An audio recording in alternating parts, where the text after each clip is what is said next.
Hello, everyone. My name is Waylon, pretty sure. I have a few hidden special guests who will arrive, including my dog, Redford. And I want to welcome everyone and invite you once again. I know many of you already have, to say where in the world you are. And it's just fun to see that worldwide community. So welcome, everyone. This will be 1 hour sharp, and we'll have a bunch of special guests. I will make like a grandfather in a rocking chair and just tell some stories about our path of the 19 years. But Lindsay, who is one of the organizers and longtime staff, suggested that I actually use those stories to be a helpful lesson. So I'll try to convey some business lessons, mindful business lessons. And mindful business isn't just a term. It means we're trying to do something ethical and be a benefit and not just make money destroying the planet. So let's take a great posture, everyone, your best posture of the day, of the week, and then relax it. So take a good posture wherever you are. Find a good breath, and with respect and friendliness, you can look up at one another all over the world. Let's offer a bow.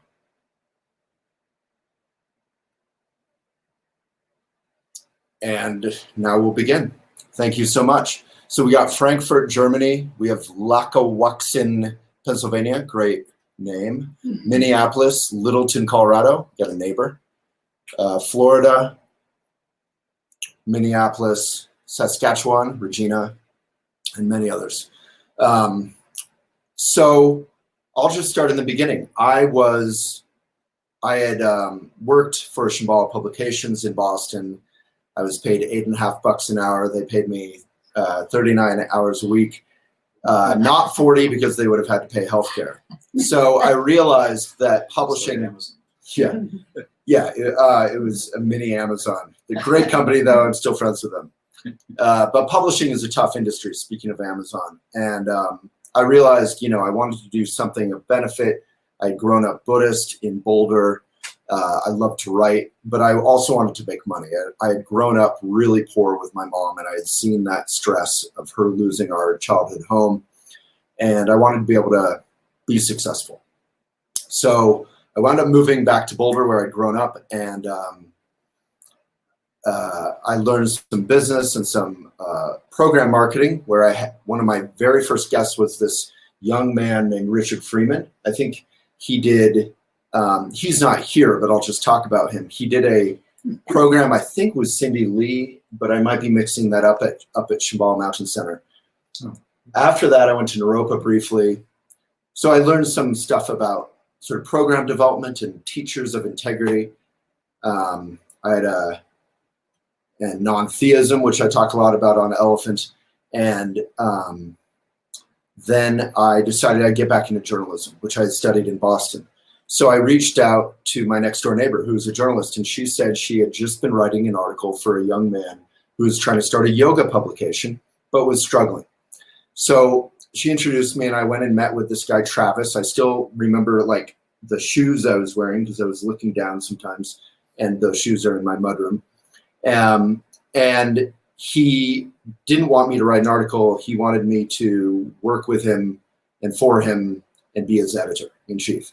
He basically grabbed me by the shirt collar and was like, come work with me and help. And I said, no way. I've already been broke doing something I believe in for many years. I want to start a business. So we decided over time that I would work my way into being a partner. I invested my life savings, $13,000, and we were off and running. And then a month later, he quit. But before that happened, we got out the first issue, and we met with his and his wife, who is a wonderful yoga teacher, Allison. They're mentors and teachers, Richard Freeman and Mary Taylor. And if you want to nudge in at this point, I'm sorry, it's sort of hot. So we're going to have some cameos. I'm so grateful both of you are here. Yeah. And we can breathe on each other. We're all vaccinated. kumbhaka, pranayama, then you can't spread or get. Oh, really? Yeah, just hold your breath. As long as you couple that with vaccination, you don't And a want to. mask, you're good. Yeah, yeah. Anyway, we just lost a third of our anti-vax following. So do you all have any memories of Dorky, Waylon, and Travis trying to get a publication off the ground? And what did you think? Well, we were thrilled with the idea because, you know, this idea of for us, what it was bringing together a mindful practice, whether it is yoga or meditation or Buddhist practices, which is the root of what we do. And you bring all those together in your teacher trainings. Yeah, and bringing them together and then putting them into the world in a practical way. And that's what it represented to us at the time. And so we were on board from the beginning saying, yeah, do it. And you are still substantially younger than us, so we thought this is a good thing for a young person. I'm catching up though. Yeah. Yeah, you guys were, you know, it meant a lot that you were supportive because we didn't assume that, honestly. Yeah. There was a little overlap with our name, but that was later. Yeah, that was later. Did you have any overlap? We'll go into that later. Did you have any memories? I know you and I are weak on memories. It's hard to remember. Where are we? Oh, here we are. Right. So, yeah, well, all of these traditions, you know, have what they thrive in is communicating with each other. And right. Because even if we're all part of what we think is the same tradition, we're all totally different, and even at different times of day. Mm-hmm. And so communication, and that's what you know, represent is people communicating. And then that goes back into the deeper traditions that are, who knows how old they are. Mm-hmm. So it's super important. Yeah, I love that. In Buddhism, as you probably know, there's rime, which falls out of favor regularly, but it's that notion of inviting in other traditions. It's a somewhat like Buddhist notion of other kinds of Buddhism, but you know, Trungpa Rinpoche said, "East meets West, and the sparks will fly." That's where the fun is, and I think it's a profound thing. Number one, growing up in the Buddhist community, I didn't always have much support from mentors. Yeah. There wasn't that culture of mentorship or support. So it meant a lot that people we actually respected. It wasn't just like you were famous. There were a lot of famous yogis, but we also liked and respected you. And I remember one of my first classes, I hadn't done yoga, if you remember. I do remember. I was condescending. I was like, yoga is for a bunch of like white wearing hippie, like, I don't need that exercise. Yeah. And then I did yoga as I started with Travis, and I got super humbled and was like, wow, this is really useful and good. And I remember one of my first classes with you, I was trying to do bridge pose, which probably in my case, like if this is the floor, my bridge was like this. And you stood right over me and you grabbed my spine from underneath and kind of lifted me up. Sacrum.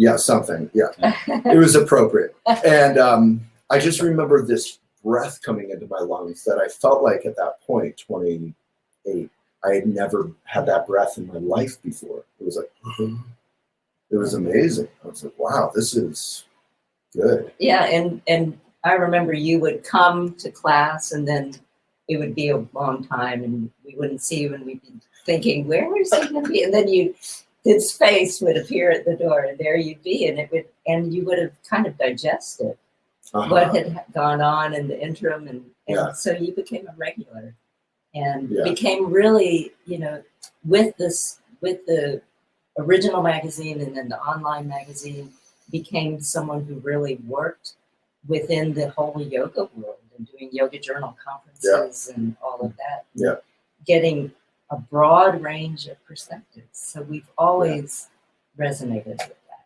We thank you. Yeah, I remember I had the advantage of, I was dating Rose Taylor at the time. You may remember her. And she was, you know, all about it. Yeah. So for a while, I mean, I was probably dragged or like on the leash, but like I was. We still have the leash. Yeah. Yeah. I was pulled into class like 3 to 5 times a week with her. Yeah. And when we broke up, it went down to my natural level, which is more like once a week or something. But but that was helpful just to really get going. And the yoga conferences, to give Yoga Journal some respect. You know, I don't know that I ever was totally in love with the entire company, but the conferences had a quality and a lineage to them that I recognized from my Buddhist world, where it wasn't just that you were like famous and, you know, Instagram culture has changed yoga so much. There was this real sense of learning and amazing teachers, and I got to interview everyone and really cover it. So that was a pleasure. We have some good videos up at Yoga Journal. Yes. Yeah.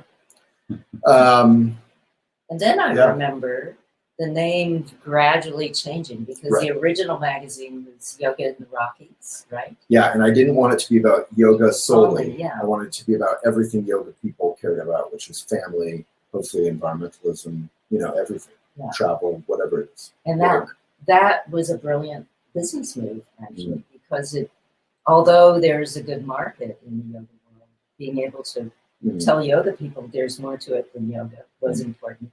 But then also embracing people who were not necessarily into yoga in a way that made them start looking at some of these things. Right, the gateway to it became hopefully a gateway to whatever, you know, like the mystical traditions or just even everyday meditation. Just I remember interviewing you about core power. I asked a pretty intense question about core power back when core power was the huge accessible yoga, and I said, is it a gateway, or is that it? Is it just kind of fluff or something? Forgot what I said. Oh, it was brilliant. Yeah. I don't remember either. But you said, you know, I think that was my genuine desire with Elephant, is that it wasn't just sort of superficial fluff, but that it did connect with people of integrity and invite people to go deeper. Because people are always like, well, you know, aerobic yoga is great because it's a gateway. And I'm like, gateway to what? Because where do they go from there? And that's my concern with yoga, not to get off topic, is the next generation is where are people going to find quality and lineage? Because it's there, but you don't know about it. You don't always, but I actually, in our experiences, you know, so many more people are doing these practices now that, of course, there are these superficial levels, but there's a bigger group of people who are interested. So more and more are going with people. Yeah, So you hopefully. just have to have that. And we just want them to ask questions. Yeah. Right. Just ask Like, questions. why? Right. Yes. all the That's so good good. questions. And, Then And that's there's so many gateways. They're endless. You know, we all have our unique gateway. Yeah. But to bring it back to me and Elephant, Oh, right. the important just because we're 1 hour total. Yeah. So, yeah, because I could debate that for sure.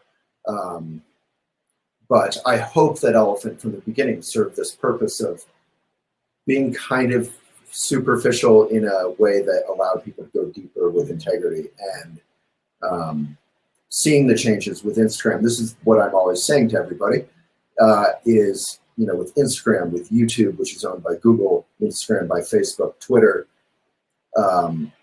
there's not necessarily the same motivation. Like when Elephant was renamed Elephant, it was literally coming out of the mission, out of the motivation to be more accessible, to be of benefit, and to not be about one thing. Because Buddhism isn't about Buddhism, it's about being of benefit. And I think Buddhists can lose sight of that sometimes. We all can. You just get into your ritual and your clubby community, and, you know, And problems can happen. I don't know if we've heard of any problems. But No.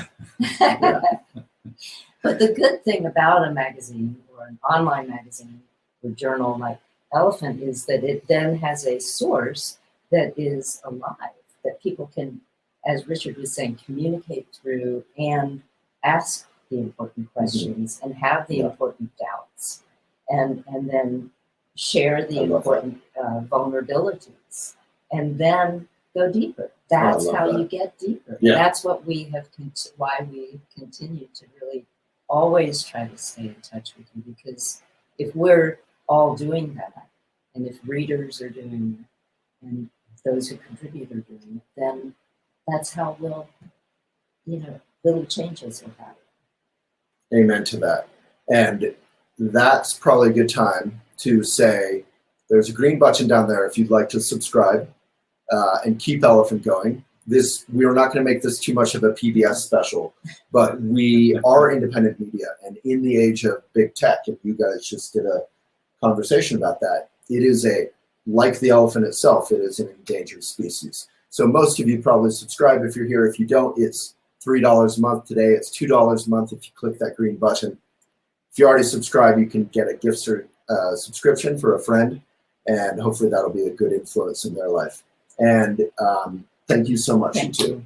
I can say with confidence, Elephant would not be here, and it would not be something I would be proud of without your influence throughout the years. So thank you. Thank you, sir. Yeah. Yeah. Not to kick you out, No, we're out. but thank you so much for coming, Thank all of you. especially after this year of having almost nobody in my home, except for me, Redford, and Michelle. So we do have more guests, and that was Richard Freeman and Mary Taylor. Please look them up on Elephant. You can look them up on YouTube. If you all want some lovely bread and water. Please. Peggy, one of our guests, brought some bread. I'm going to not show you completely until it's cameo time. So was that enjoyable? I hope you could hear. Can everyone hear? I do have a swamp cooler on, so I'm concerned about the volume. But so then Elephant was a print publication. We didn't even really talk about that. I was biking it around. I was driving it around to the point where my Saab almost collapsed from the weight of the magazines. I got rid of my Saab. We grew bigger and bigger and bigger. We got on more and more eco paper. But I was troubled by the magazine industry. It only sells 7 out of 10 copies, or I'm sorry, the opposite, like 3 or 4 out of 10 copies, and 7 out of 10 wind up in the trash. As you know, recycling is pretty sketchy depending on where you live. So while the publication was great, and I should have brought a magazine, if you guys want to like screen share a cover, you are welcome to. Molly or Lindsay, if you know how to do that. But yeah, the covers were kind of beautiful and fun by the end, but I was pretty burned out, and I had this ragtag group of largely like kind of pro climbers were helping me out. And we had an office, but I was sort of viewed as successful, but I was still relatively broke and just working all the time and having a little bit of fun, but mostly just kind of probably a nightmare to be around. Just burned out and slightly high on myself and slightly depressed when you're burned out, and slightly, it was fun, but it wasn't sustainable. So that's another business lesson I would say is I had this romance, as many entrepreneurs do, with the notion of you can work all the time and you have to. And I only learned through getting older that, climbing, doing yoga, going for a walk with your dog, all these things you all likely know, but if you're a young or new entrepreneur, it's easy to think working harder is better. And you do have to work hard. You do have to sacrifice, like any parent. Sacrifice is part of the equation, but you got to take care of yourself. And that's not just mom talking. That is a fact. And then, I don't know, Lindsay or Molly, can you think of, this is why I wanted Lindsay on. So I met Lindsay, who's now been with us for 13 years or something, and she has a baby. And she was a intern that I met. Basically, I met her at one of our talk shows. So we did these live talk shows at Boulder Theater and at the Shambhala Center, where we had Reb Zalman. And were you there, Richard, at the Shambhala Center talk show? Yeah, it was you. And we had Kyudo, Japanese archery, and all kinds of things. And anyway, the talk shows went on to become weekly for a while at Trilogy, which is long gone, and later at Shine and other places. And we did festivals and conferences around, and sometimes we did interviews there. And we got huge on this new thing called YouTube. this new thing called Facebook came around, and this new thing called WordPress came around. And at that time, the general hope and expectation was that there was going to be this democratizing influence from the internet. Some idiot like me with no money could go online and through hard work reach millions of readers a month. I think we peaked at 23 million unique readers a month. Instantly for free, basically. You have to pay for the platform, you have to pay your staff, you get to pay your staff. But, you know, it's relatively affordable, whereas a magazine was the opposite. So I don't want to go too far before introducing my next guest, because she wrote in the magazine from, I think, the very beginning. Was it the very first issue? And really helped, even when we were still Yoga in the Rockies, establish Elephant, what would become Elephant, as about more than yoga. And yoga is about more than yoga, as we already touched on. Richard is agreeing heartily. He's like, So Peggy Markell, without further ado, who was the mom of some of my good friends and became one of my best friends in the whole world. Yep. Peggy Markell. Applause. If anyone wants applause emojis, to offer them up.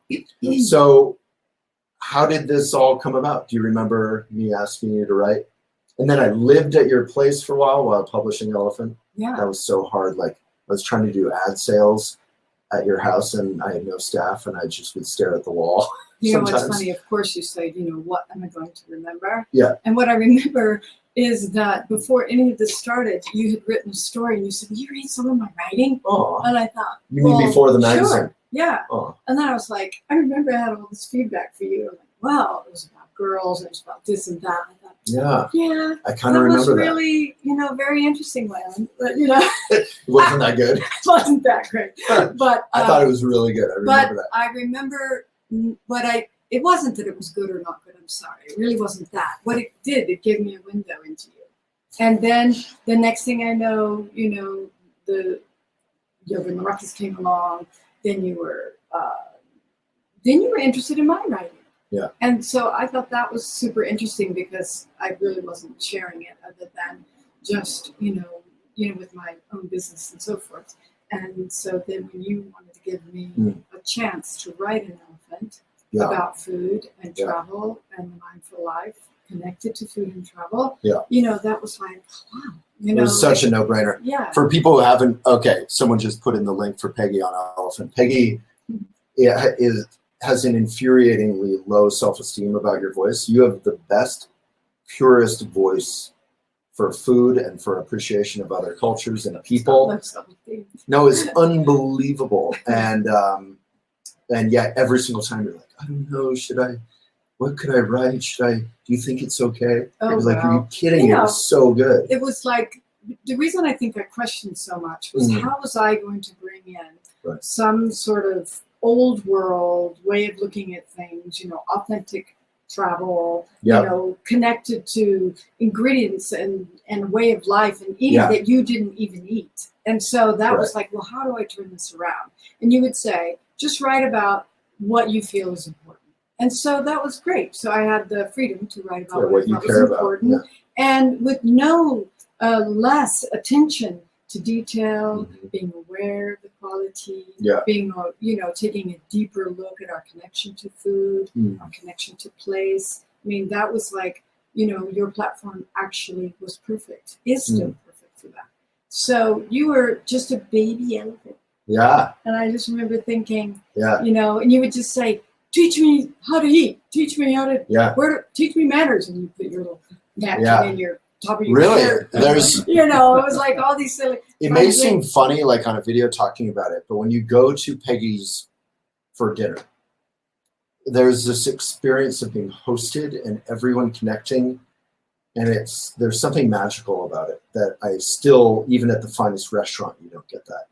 And and I was also a bachelor, and I was probably eating standing up, and you know, a level of that stuff. Well, that's what I mean. There is a particular attention to detail, especially, you know, when you are creating space around the table. There is no separation between all of this, and so that is the point of bringing attention to, you know, a convivial and conversational experience around the table with good quality food that you put lots of time and energy and love into. You Right? can hear the voice right there. So I remember one of your many parties. I was like, it was hard for me sometimes. I could go to a normal party and have fun, but like a dinner party was a little challenging for me because I hadn't grown up with family. And I remember at one of your dinner parties, I sort of like, you know, I was an only child and a bachelor, and I would just sort of like go off on my own a little bit. And you'd sort of like a sheepdog or something. You would come over and you'd be like, "Are you okay?" You'd notice right away, like right away. And then you'd reconnect. You were always reconnecting everyone. So there was this, not because you were trying to get away from loneliness, which is, you know, in Buddhism is a beautiful thing to make friends with, but because there was this sense of magical community that you created. And I'm not using hyperbole in that word. And then you're reminding me, to bring it back to elephant, that I was good at editing. And that was something I didn't know. So, you know, to make another business lesson, like a lot of what you're good at, you don't know if you're good at it or not. And I walked into Yoga in the Rockies with Travis, and I had no idea if I could do ad sales or editing, or I knew I could write, you know, I'd been trained in writing, but it was such a delight to get to work with writers. That's the wrong word, with humans who wrote. And because I wasn't seeking out the sort of professional class of writers, I was seeking out people who had great voices. And that's almost everybody. And with a good editor, everybody.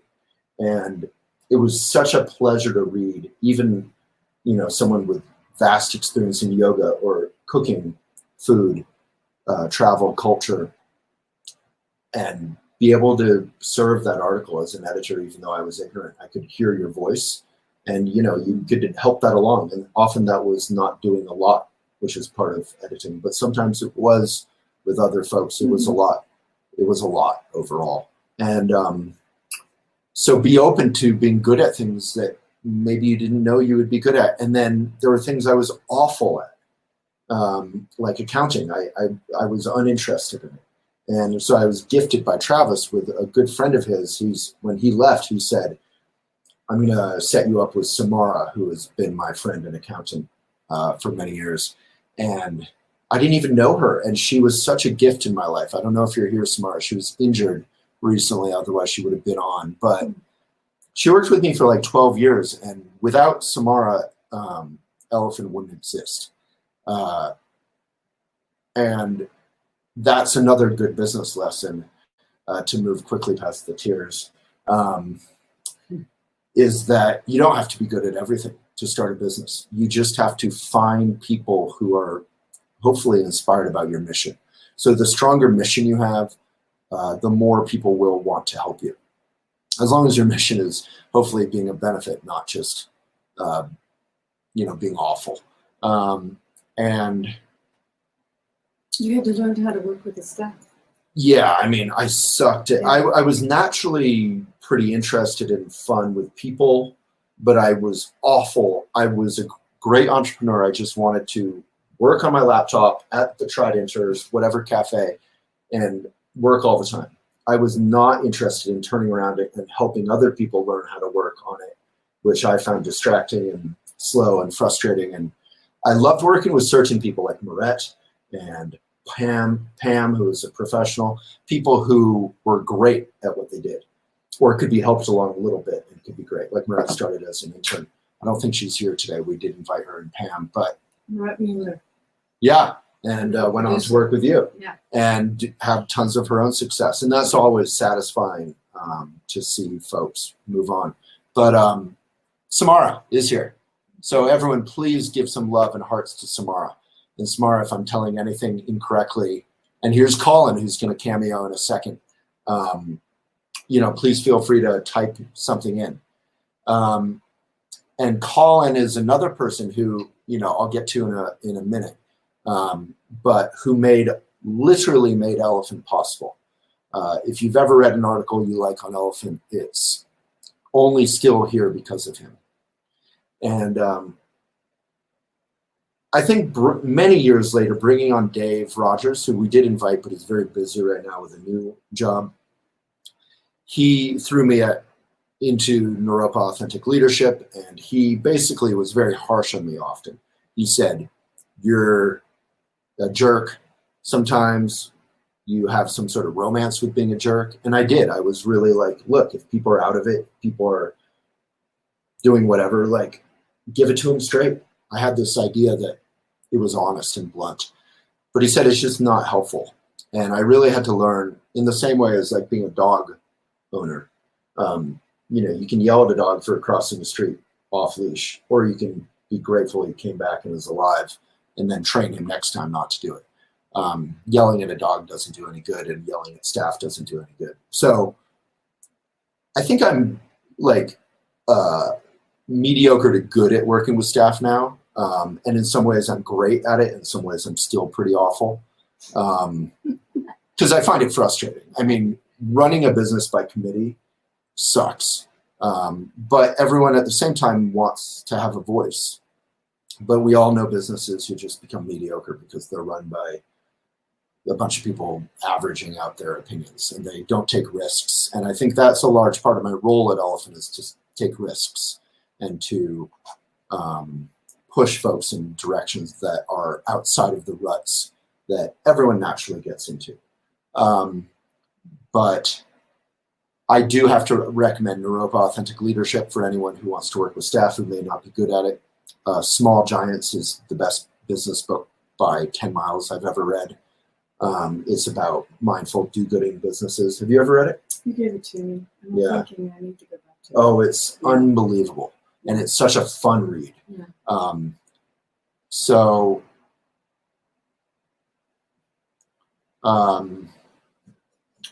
Anyway,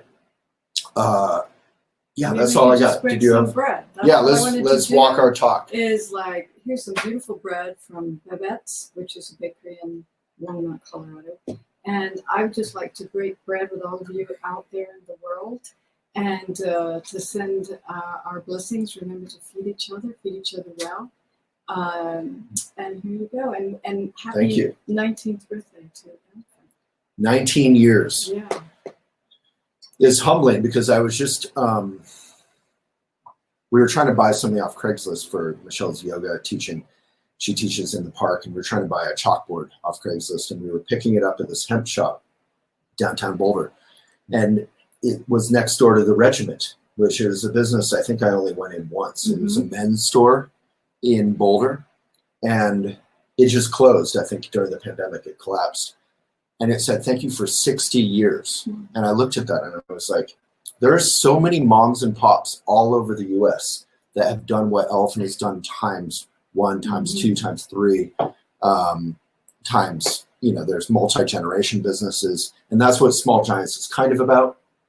Although it's not so much about longevity as it is about integrity and success within that. But I just want to really urge people to stop ordering anything on Amazon. Jeff Bezos doesn't need your money. He's not good with staff. At my worst with staff, I am 20 miles better than Amazon is at their best. Their policy is literally based on Jeff Bezos's belief that human beings are fundamentally selfish and lazy, which is a belief of his. And therefore, he tries to get all the lower ranks of Amazon to quit within a couple years. That's his goal. And of course, the lower ranks are majority people of color. So the upper ranks are treated very differently. Please stop supporting Amazon. Please stop supporting them and support those local moms and pops who are the real Small Giants. Elephant is that rare independent media company that has survived Facebook and other big tech influences, but there's so many great companies. How long has your business been? I was going to say, next year's my 30th anniversary. 30th. 30. And how many years has the yoga workshop been? We had it for 27 years. Yeah, but what you're still doing is Yeah. of a piece with that. So it's been close to 40 years. because you're still doing Yeah. teacher trainings and teaching. So close to 40 years. So 40 years, 30 years, 20 years. We're in line here. Anything else? And then I'll plow ahead because we have other folks. Congratulations, Waylon. I've seen you grow. You've become a grown-up elephant now, and you're very kind and wise. And I'm very proud of you. I'm very successful. And you're going to get married. And you're finally going to have those babies you always talk about. So can't wait to have some baby elephants. Yeah. Okay. We will definitely Thank have some you. baby elephants. Bye, everyone. Thank you, Bye. Peggy. Everyone say thank you. Peggy and Richard and Mary have stuck around, which is a pleasure. Yeah, that light is probably driving folks nuts. Thank you, Peggy. You'd think I would know this stuff, but thank you so much, you three. Oh, thank you. Bye, folks. Aw. Richard, thank you so much. Yeah. Oh. Aw. Leanne, if anyone's having trouble subscribing, you can go to support@elephantjournal.com and ask them for help. Oh, let me change my angle again. But Leanne, I think, is saying it won't let her, Emily, it's Leanne saying it won't let her get to the green buttons for some reason. Maybe she's on mobile.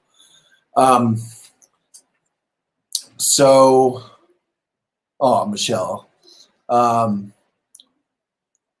So where are we? So I was kind of going online with Facebook, and at that time, you know, I was really good at social media. I don't feel like I am anymore. But we jumped on Twitter. We were voted top in the country on for environmental coverage twice. We grew Facebook pages faster than Huffington Post, which at the time was the big power, had a lot of investment money. Until they introduced paid reach, and then we fell behind. But we now have 15 million Facebook fans and hundreds of thousands of Twitter followers on various accounts, and 1 million on 5 accounts on Instagram. And all that means so much less than it used to. All the big tech companies, they used to kind of allow you to share your articles and things, but now they're sort of about themselves. Like if you're not doing something within that social media, you kind of wither on the vine. So I hope you're not getting bored by me talking about the challenges of this, because this is really why if you write an article on elephant, if you, do you want some of the bread? Thank you. Oh, great. If you, you know, if you support Elephant through subscribing, through reading, through getting our app, through giving a gift subscription, in any way, we will stick around. So anyway, those were heady days. We grew online. I no longer had to print a magazine. We were no longer on eco paper. We were in the ether. It was, I always said it was like Harry Potter. You know, when Harry Potter was written, moving images on the newspaper was magic. When Harry or whoever was reading that on the train, when I was able to blog, like say Jon Stewart of The Daily Show, a video in a blog, to me that was magic. And I found a lot of delight in writing online, and jumped into that medium with 2 feet. Lost all my staff, went into foreclosure because I lost all my advertisers. It was a very difficult time. It was the second time in 5 years I'd been super broke, literally counting change. I think Redford cut his foot hiking and was bleeding all over, and I couldn't even afford to take him to the vet. A friend drove him and paid for him to get bandaged up. It was tough times.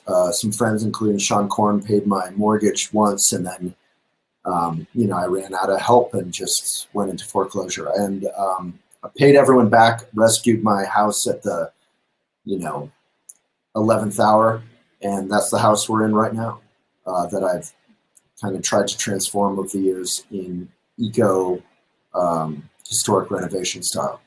So around that time on Twitter, I think we had this guy, Ty Hammis, who was wonderful. He's still around, who was running our website, but we didn't really have a sophisticated website in any way, and it couldn't handle anything. It couldn't handle all these blogs. It couldn't handle, there was a lot of work to be done in running a website, and I had no money. As I said, I was going into foreclosure, and I remember posting on Twitter, can anyone help with anyone? I don't know, Colin, if you're here, please come on. If you remember that first message, I think it said something like, you know, if you're inspired to help Elephant, we need a web designer. and we can't pay on top of that. And over the years, hey, Colin. How you doing? Oh, brother. It's good to see you, man. Pardon me, I'm just taking you in for a moment. It's been a while. I'm very close to the screen here. I'm trying to sit back a bit. You're perfect. I haven't seen you since Hanuman in Boulder, right? God, yeah, that'd be true. That'd be about 8 years ago now. So 8 years. So do you remember that first message that you saw? Well, I don't remember the first message per se. I remember the story behind it. Yeah. I hadn't long been doing yoga, and everyone in my office was like, "Oh, he's a hippie." But some guy came up to me and was like, "There's a strange person on Twitter asking for help with WordPress. Can you help?" And that was it. That was basically our introduction. I tweeted you, and that was it, really. You're just like, "Here's my details. Here's all my passwords. Go and fix it now," because you're just like so scared of the website falling over. Yeah. You just put so much trust in me on day one. Oh my God. Amazing. Colin, I mean, needless to say, but I probably need to say it for the folks who are tuning in, but I've already kind of said it. Colin volunteered for free. I can't remember. I mean, you're in Scotland, for those who didn't pick up the accent. I was in Scotland. I'm now in the north of England. Oh. I moved in with the girlfriend. Yeah. Love it. Yeah. So you were in Scotland, but I remember so many times like the website would crash or whatever, and I don't know if I called you or texted you or whatever, but I'm like, Colin, please help. I don't know what's happening. And you're like finally done with a long day of your actual job. Yep. You're at the pub or something, and even a couple drinks in, you'd be like, all right, I'll head. You might have been grumpy at me, but you would be like, I'm going home. I will save the day. This guy wore a cape every single day for years for free. Eventually, because of your amazing work and everyone else helping, we got to the point where we could start paying you. Yeah. But this guy poured love, and you were so full of love. Like, you didn't just do it. You were so supportive and inspired. And I should stop talking. Please go for it. I mean, it wasn't just that I took it as an opportunity to learn as well. I mean, I'd never worked with a website as big as Elephant Journal back then. I mean, I think it started at 60,000 visitors a month at that point, which now is paltry compared to what you get. Yeah. But the website was falling over. It kept breaking. And I took it as a challenge more than anything else. And I was like, right, let's learn from this, because I could take that forward into my career. And I did. And I still talk about it today. I was actually talking about it the other day with one of my other clients. So much learned from working with that website, working with you as well. And everything you said previously about how tiresome and tireless you were at the same time, just you seem to be up 24/7 at the time. And I'm glad to hear that you're now relaxing, you're going at walks and stuff like that. That's great. But yeah, the website kept on falling over. It just had all these emails pouring in. It's slow. It's not working. I went through my actual email inbox and was just looking for all the emails from people like Bob Weisenberg and emails from Samara, from Lindsay, from Kate Bartolota. Yeah. Just such great times I had back then. You just brought up two names we should give a shout out to. One, Kate, who is no longer with us. Kate was like Peggy, someone who I met. She wrote some stuff, and immediately you're like, this is a powerful, direct voice. She has such a good, great, just powerful voice. And then, from there, she went on to become editor and really help Elephant become what it's become today. And then Bob Weisenberg, what a legend. This was like this guy who had been successful in business. He'd retired. He was doing yoga. He was getting his elderly father to do yoga. And like you, he just jumped in with that pure spirit. I don't think we ever paid him a dime. He didn't even want it. He did want to get involved more, but that was great. And he created this huge infrastructure of writers and pages, and so much of what I just learned, it was like I had this mentor who was deigning to work with me with no agenda. This guy was just amazing. Yeah. He was Um, great. He is great, and he's now actually. I still see him now and again on other social media platforms. He house shares around Britain now and again, which is kind of Wow. strange. so Yeah. cool. Right. He told me that. Yeah. We've been in touch over the years, but not enough. And yeah. So what do you remember, like one particular, like, story or two? Oh, I mean, lots of stories. Over here, whatever. Lots of stories. I mean, the one of the best ones was it was actually, I think it was a Christmas night out with my work, and I was actually drunk and tired, and I didn't really want to be there. And I got a text message just from Waylon, basically saying, "Look, website's down again." I was like, "Yes, time to get away from this," because I don't really like being in crowds, and that was a great excuse. So charged home. It was from Glasgow back to my home city of East Kilbride. In a taxi, got home, got the website up and running, and I was just like, there's so many of that. It was just trying to get it stable, and the different folks that we used over the years, Ty, and then there was another gentleman, I can't remember his name, that tried to do something really fancy with the whole setup, and I was like, no, this is just not working. And we moved to another company. Yes, Kevin it was, and then we finally got you to just say, we'll host it on these big old servers, and it costs $1,000 or $2,000 a month, and you're just like, no, that's so expensive. But it started working, and the traffic started growing and growing and growing, and I know it's a business, so the advertisement revenue came in as well, and you're just like, right, this makes sense. And it started, just like I could feel the change from that point. It got relaxing and good to work with. The site. We set up the membership portal, the membership side of the things, which you can still probably see some of my work in code and design. And it's, there's so many stories like that. Just like the whole, everything was down, everything's up, everything's down, everything's up. Waking up to 100 emails, going to bed to 1,000 text messages. But we got there.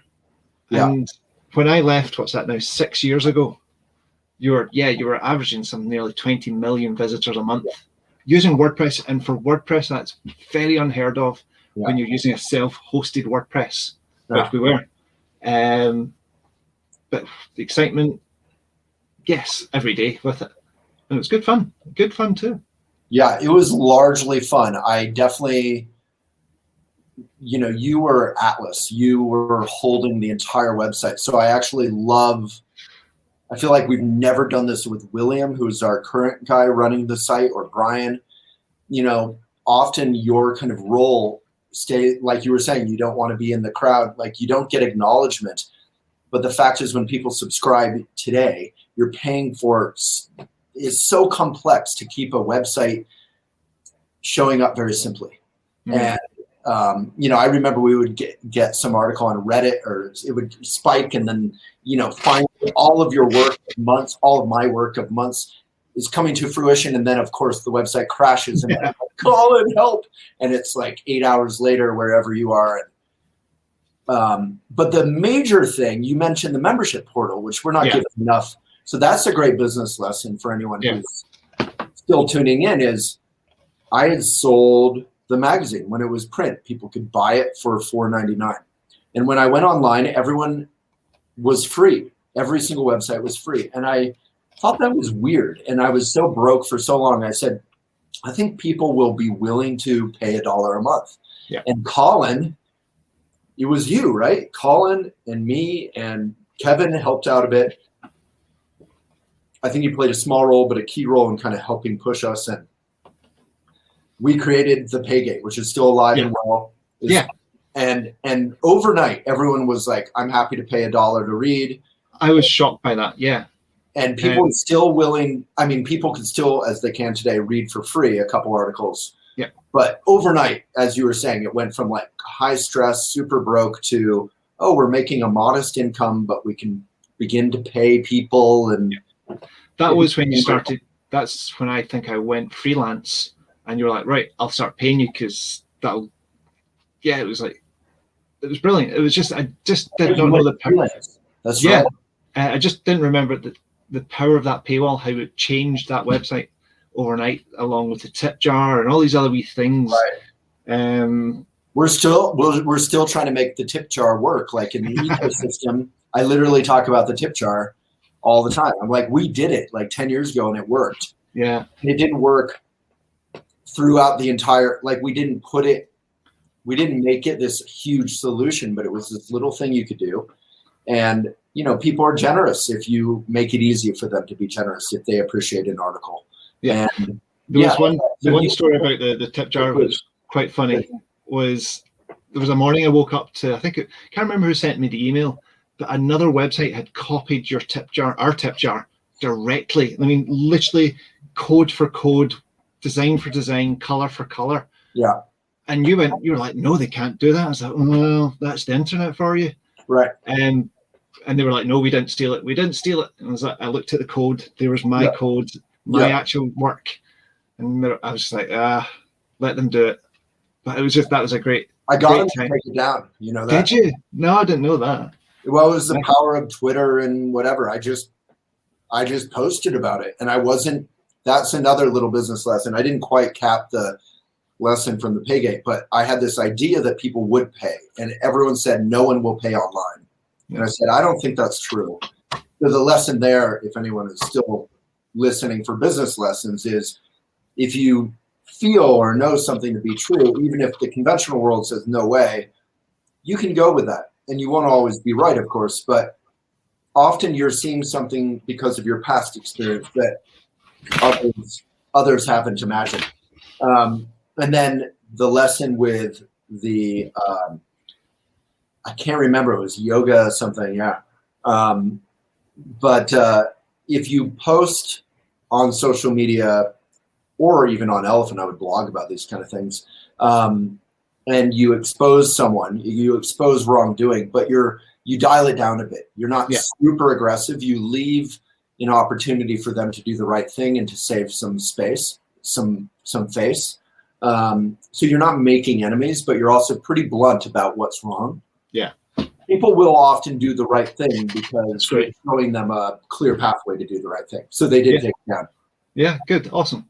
Yeah, that was so funny. It was a good times, hard work, lots of hard work. It was brutal. I felt a little bit like, and this is where I just, I want to say, I love you, man. And to the day I die, I owe half of my life to you, as I do to Samara and Lindsay. I mean, I owe half of my life to 800 people, and you do too.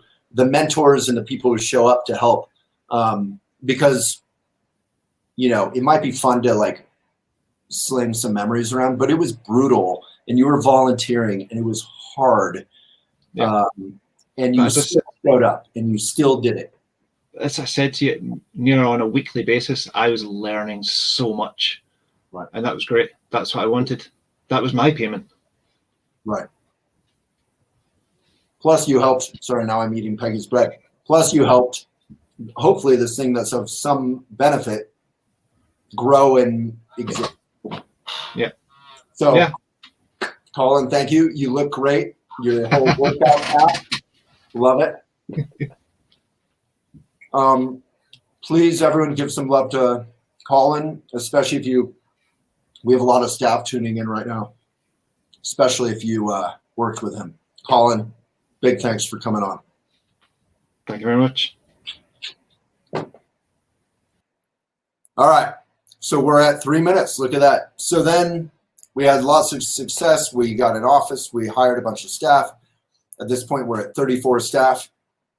And we're paying well. We've always, Lindsay and I and others have always prided ourselves on trying to pay somewhat aggressively better than the baseline, than minimum wage.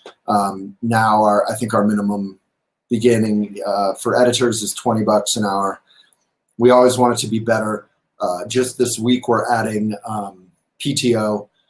We're trying to make ourselves a small giant. So if you read Small Giants, know that you don't have to be perfect. You have to, look at the ethics and the joy of that craft of doing your business correctly and work toward it. because, not everyone's going to be a Patagonia, and I'm sure even at Patagonia, things are tough. But, they make tough decisions and can't do everything they want to. So I think that's about it. If people want to subscribe, gift subscription, in the next 2 minutes, the green button is there. It has a real effect. The last couple months, Facebook has been pretty harsh on us. We've dropped to 50% levels on subscriptions. So partially, this is a hopefully useful and practical walk down memory lane, acknowledging some folks like Colin, Samara, who played a huge role. There's a lot of other folks, Abby, Marin, Lindsay, who haven't appeared, Bob, Kate, so many folks have helped us and mentored, and so many folks will. But the only reason we're still here is that green button. The only reason we're still here is if you read Elephant, even if you don't subscribe, if you subscribe, if you write, if you share, that's how we continue to survive. So if you haven't done any of those things lately, please do them today. Please do them every day. Please do them every week, and we will be able to stick around. If you haven't been reading Elephant lately, the best way to hopefully get that going is get our app on Apple in the App Store, Elephant Journal. It's got 5 stars. We're very proud of it. Or get our newsletter, or both. Our newsletter is free, elephantjournal.com/newsletters. Thank you to all of you who tuned in. If any of you want to ask a question right now in the next couple minutes, I am here. You don't have to click ask a question. You can just type it in the sidebar. I should also thank my mom, my grandma. A lot of people supported me along the way. Not financially particularly. I'm proud to say I was able to do this largely just hustling and working my butt off and counting quarters at some times and sleeping on friends' couches at various times. But there's no dishonor in having help from family. That's super helpful for those of you who do have more help. That's a blessing and a privilege, and appreciate it. Let's do one question. Anyone? Donna, anyone have a question? Kathleen, Myra, Wangaki, hello. She just did the academy, wrote some amazing articles. If any of you want to put in your articles that you've written on Elephant in the sidebar, we can click them, we can read them. Folks, I want to thank Peggy again. She's still here. Go on Instagram at Peggy Markell. Follow her. She's one of the most underrated and most quality accounts I've ever seen on Instagram at Peggy Markell. And please comment and tell her to write on Elephant. Guilt trip her hard and maybe we'll get her back. Cordy is here. She's our designer. So if you love any of the design on Elephant, that's her. Our goal before our 20th anniversary, honestly, I think, I'm always brutally honest, Molly, so you ask. My goal is not to quit. My goal is to keep going. My goal is to keep, improving how we can treat and pay our staff and survive Facebook, Instagram. It's been brutal. So when you guys subscribe, that'll help us get to 20. I've written about that in terms of getting to 19. The only reason is you guys subscribe and read. It's been brutal. So when you do subscribe, you had already put in Peggy's Instagram. Thank you for doing it again. When you do subscribe, you're keeping us alive very directly. We don't have any special fund we put money into. The money goes to pay our editors. Kate knows that. I literally fundraise for her on one of these videos directly to give her a raise. Robert is here from Germany. You've been amazing, Robert. Really inspired me the other day. Thank you to all of you. Thank you for putting in your articles. Please, if you aren't a writer, go to some of those articles, click them. If the title seems interesting, support these authors with a comment. Support them with a click. Did anyone subscribe while on this call who's still here? Did anyone who is still here subscribe? Any of you guys have a question? I want one question. Oh, Waylon, how do I become an Elephant editor? From Sumya.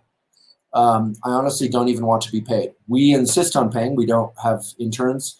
I write intermittently, but I would love to be part of the editorial team. So you touched on it. The best way to get hired is to write. Then we get to know you. We do pay, what do we pay? 15 writers a week. So that's 60 a month. Instagram pays no one. Facebook pays no one that I know of. So please just write and then apply. elephantjournal.com/jobs. elephantjournal.com/jobs. And we're always hiring in funny time zones because we always need help running our social media all around the world, editing great articles. Michelle, thank you so much for putting your article in.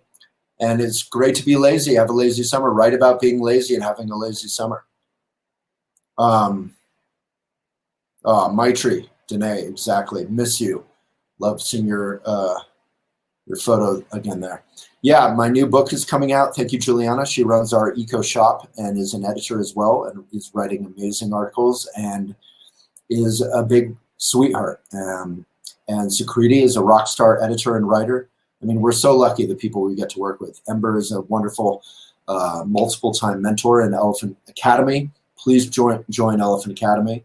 My book is coming out. I think my deadline is September 1st. We're going to press. So probably, I would say, before the end of September, it'll be out. And it's going to be gorgeous and super, super eco. My first couple books were super eco, more super eco, more and more super eco with each edition. And this fourth edition, my second book, will be, I mean, I'm just stunned. Like literally no ink. It'll be algae, ink, no petroleum, no plastic. I'm so excited about this new book.